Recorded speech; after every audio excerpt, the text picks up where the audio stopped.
So, ayun sir, good evening. Um, from now sir,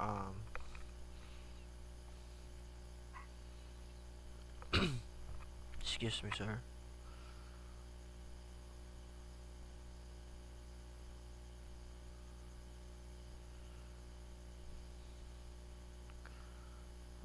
This is the assessment one sir. First step is the PHP install. And sir, install PHP and Composer sir. Then, second, and sir, ensure you have PHP version 8.1 or higher installed. Then, you can check your PHP version by running the following command in your terminal or command prompt. Then second, install Composer sir. After that sir, Composer Dependency Manager for PHP and required to install Laravel. Follow the instructions on the Composer website. Ito po sir. So then, install Composer globally on your stream. Then, ayun po sir. Create new Laravel using this command. Composer create project, then Laravel, then Laravel. Tapos yung project name na ilalagay sir. For example, yung last name ko po sir, ganun. So, dito sir, yung example sir. Kumbaga, ganyan po sir. Then, ito po yung welcoming page po sir. Then, H1. Pag magano ka po ng views sir, dito po sa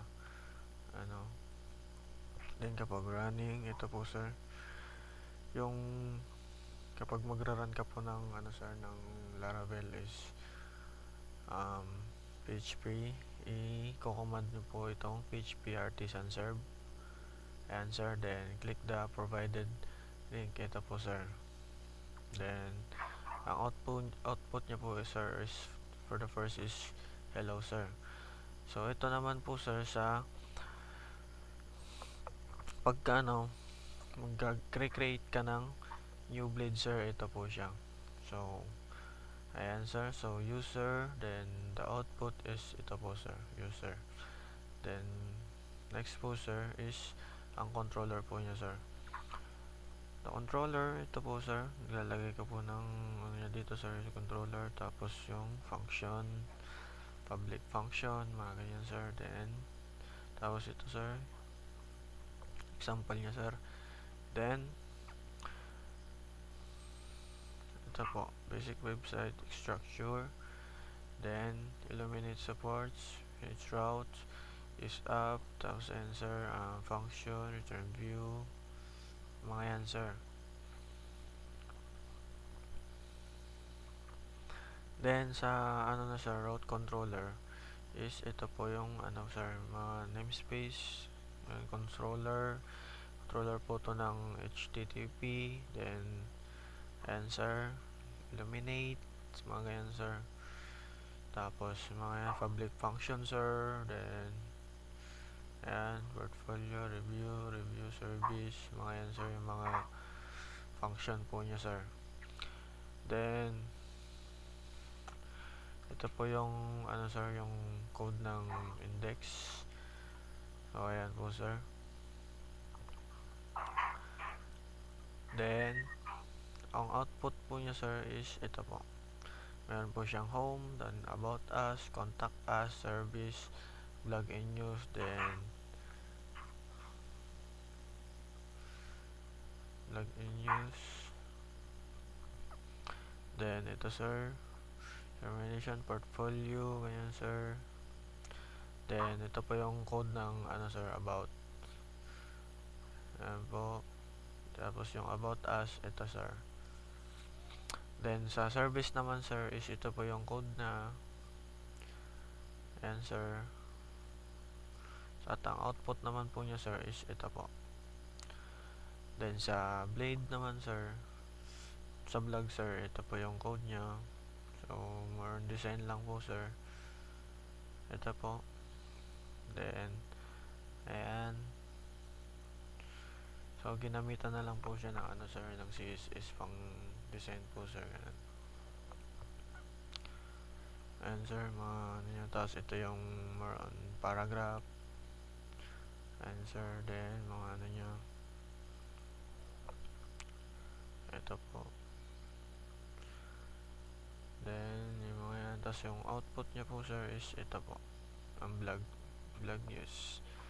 Meron po siya mga categories, then news, then comments sir. Ayan po sir.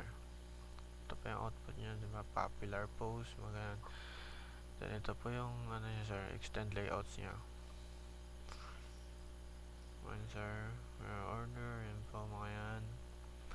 Then ito po yung ano sir, testimonial, output nya sir. Then code of portfolio sir, ito lang po. Welcome to our cake shop. Yan lang, H to sir yung header nya. Then yung paragraph, ito lang po sir. Ayan. Ito po siya sir. Yung output nya po sir ng portfolio is ito po.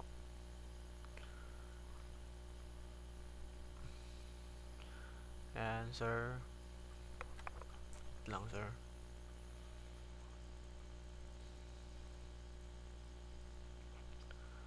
So ayan sir, ito po siya. Then ayan po. Then output po niya sir is ito po. And frequency ask questions. Ano na rin po siya dyan sir. Parang ay ano rin po siya. Kumbaga parang drop down na rin po siya dyan sir. Kumbaga yung pag click mo po yung arrow na yan, arrow down, is lalabas na po yung ganyan sir. Pero parang ganyan po sir. Example niya. So yung ano sir, yung policy naman po sir. Policy. Privacy policy. Ito po yung code niya sir. Ayan, header.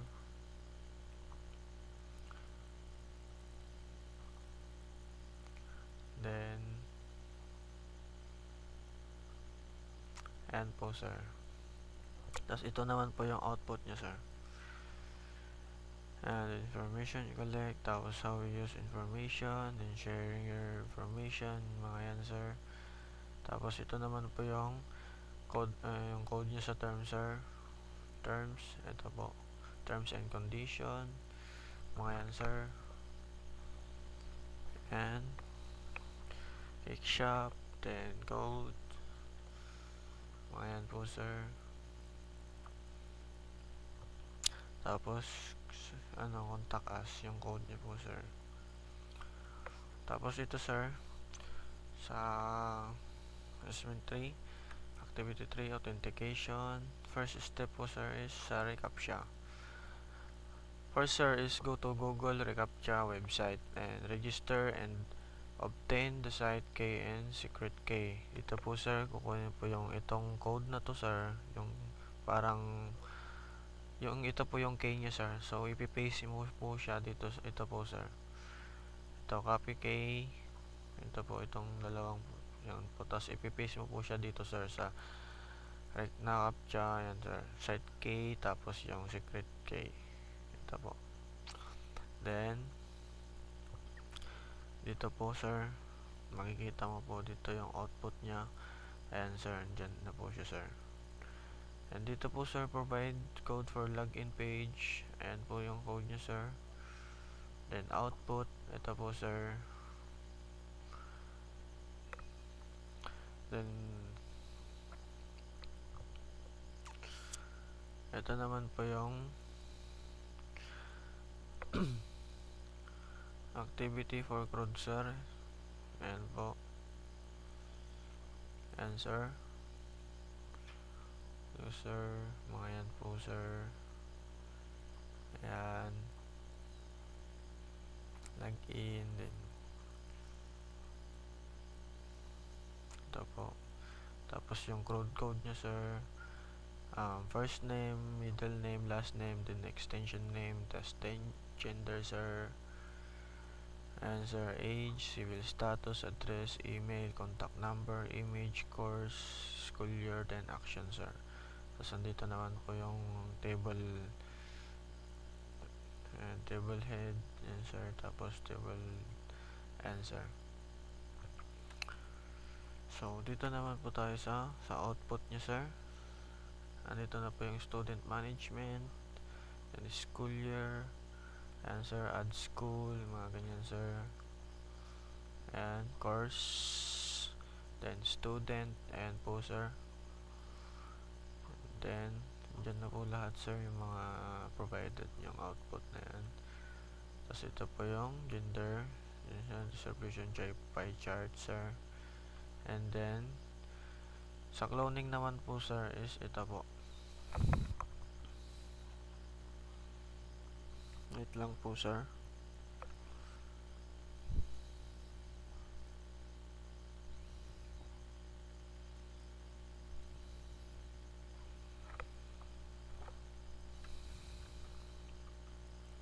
Ayan po yung mga provided code nyo sir. Then sa output nya po sir is ito po yung dashboard nya.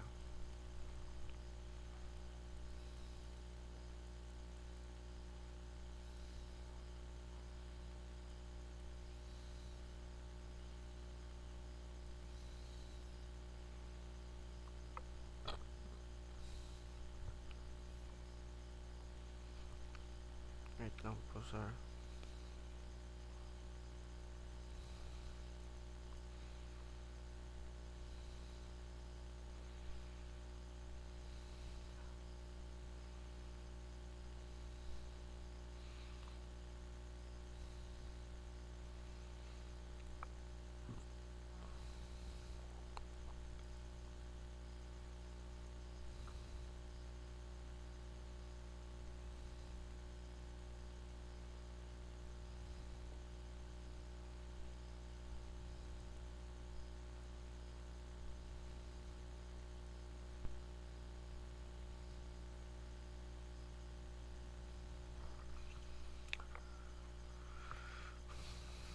Dito naman po sir sa code ng dashboard sir. Ito po yung output nya sir. Ito po yung provided code nya sir. Diyan po yung total categories, total users, then total product sir. Then dito naman po sir yung code ng login. Ayan po sir, para makita nyo po sir. Ayan po. Then ito po yung provided code nya. Meron tayong email address, then password sir. Ayan po. So ito po yung ano yan sir, output nya. Then sa code naman po ng OTP sir is ito po. Zoom ko po para makita nyo sir. Ayan sir, message, ayan mga yan sir.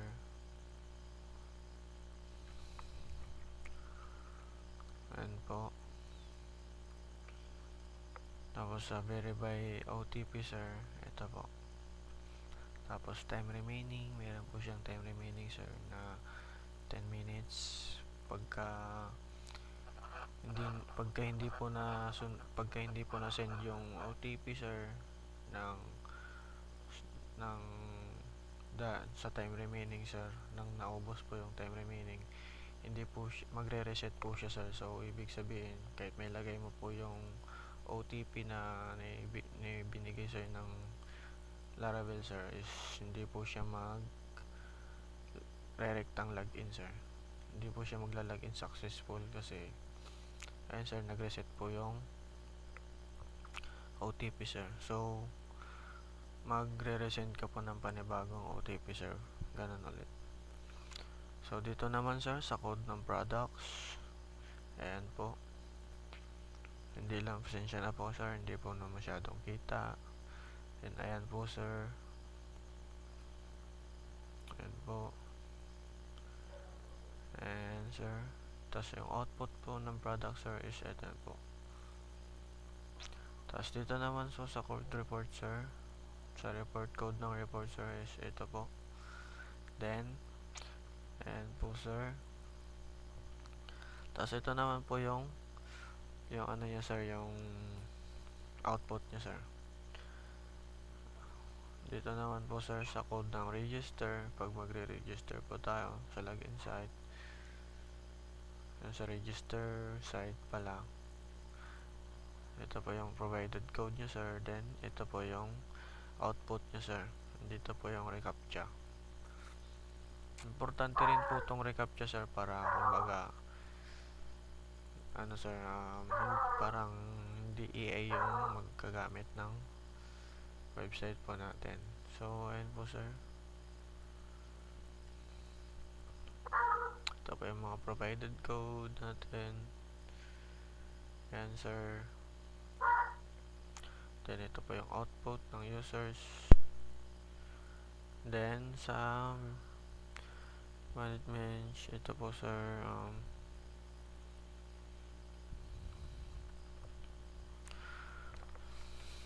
sa register po sir is ito po.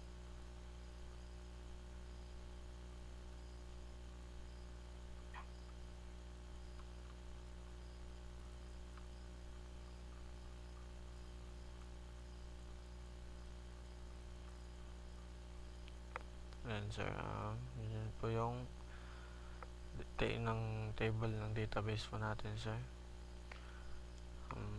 Tapos naka-hash na po yung password sir. Tapos ayan po sir,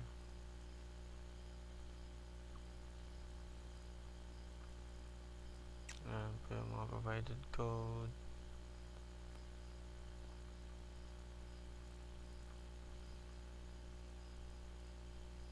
Ayan po sir yung mga yan po sir.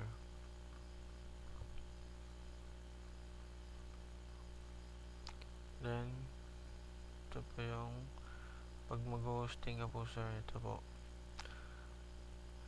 maglalagin ka po muna using Gmail or ayan po sir, Gmail, then pupunta ka sa overview, sa domain sir, then create, ayan po sir, create subdomain sir, and then kikiklik mo po yung domain na create mo sir, then ayan po sir. So andito po sir yung ilalagay mo po dito yung mga files mo, ayan po sir, yan dito po siya ilalagay sir, ayan po. Then kukunin mo yung database name, then the username sir, tapos yung password po ng database mo sir. So andito po, and dito naman po sir is ayan po sir yung link po ng ano sir, link po ng na hosting na sir. So ayun lang po sir, maraming salamat po. By the way, I am Emilio Domendin from BIS IT 3A. Ayun lang po sir, good evening.